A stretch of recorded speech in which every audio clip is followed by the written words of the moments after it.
highest heavens in this very momentous night. I could not imagine the spirit that is filling this place tonight. To meet, to know, and to say goodbye is the saddest part in every human heart. But then, so words kay Nani Ma'am Floro, he said, and I knew it's what the Lord wants. Silinya, you can come back and make this a home.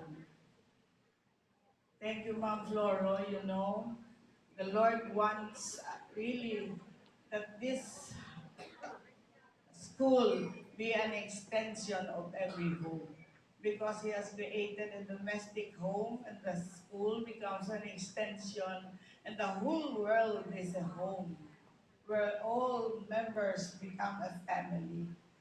So thank you very much. Indeed, I really feel the family life, the spirit of love revolving around City High. That's why I I really treasure this.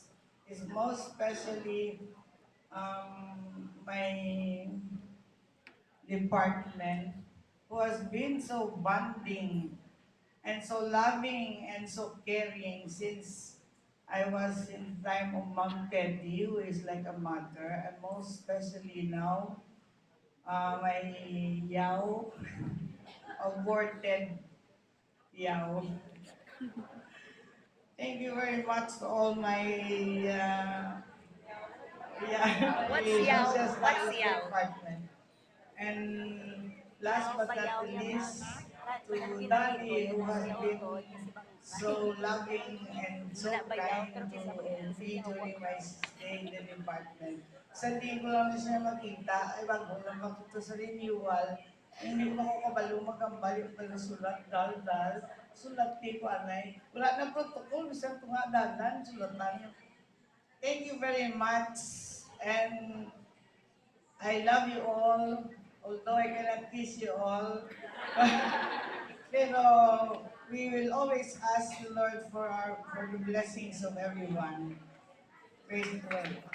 Thank you.